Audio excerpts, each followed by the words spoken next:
3 ఏళ్ల తర్వాత re entry ఇచ్చి ఓవర్గా మాట్లాడుతుంది ఏంట్రా? అయినా నువ్వెందుకు ఊరికేవు? నేనైతే 4 పీకేవాడిని. 4 కాదు 40 పీకించుకునేవాడివి. ఫ్లాష్ బ్యాక్ తెలియకుండా మాట్లాడదు. అరే విక్కీ, గంగకు బుద్ధి చెప్పాలరా. స్వప్న ఇంకెవరైనా పెళ్లి చేసుకుంటేనే కదా నువ్వు ఓడిపోయినట్టు. తను ఎలా చేసుకుంటుందో నేను చూస్తాను. ఎక్కడుంటుందిరా?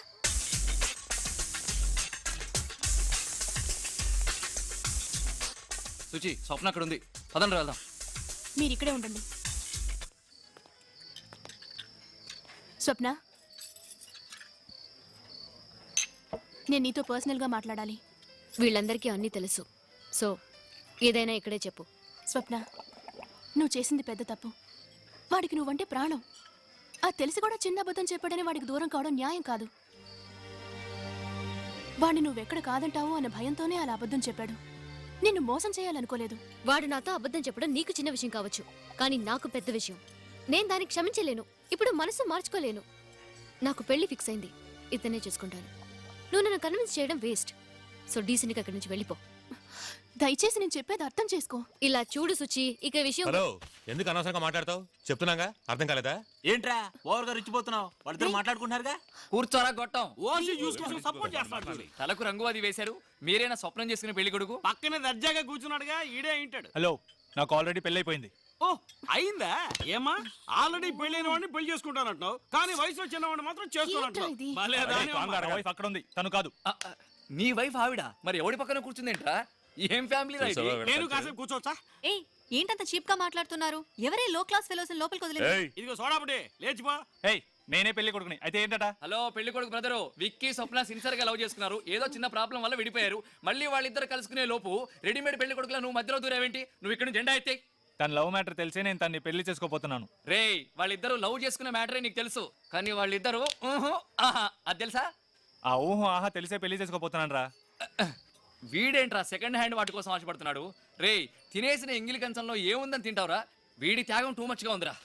నేను ఒకరిని ఇక్కడ ఉన్నానన్న సంగతి మర్చిపోయారా? ఏంట్రా ఇష్టానికి వాగుతున్నారు? నేను కుంఫులో జాగించాను తెలుసా? చూసావుగా, చీరేస్తా.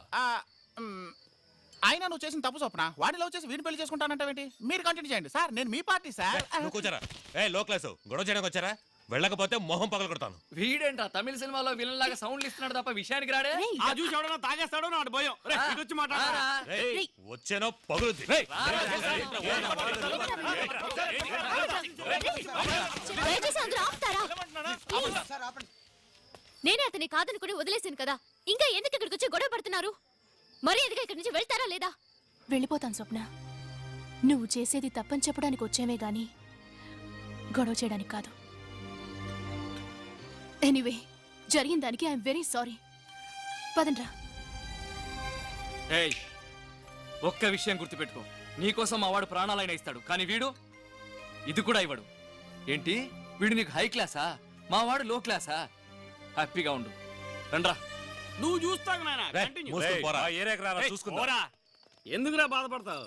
నిన్ను పెళ్లి చేసుకున్న అదృష్టం అమ్మాయికి లేదు. 3 ఏళ్ళు చెన్నై అయితే మాత్రం మరీ ఇంత పట్టుదల? ఇదో పెద్ద కారణం దానికి నువ్వు ఫీల్ అవడం. నాకేం అర్థం కావట్లేదు. రే, తను ఇష్టపడ్డ చెప్పులు దొంగిలించి తనకిచ్చానని నన్ను లవ్ చేస్తానంది.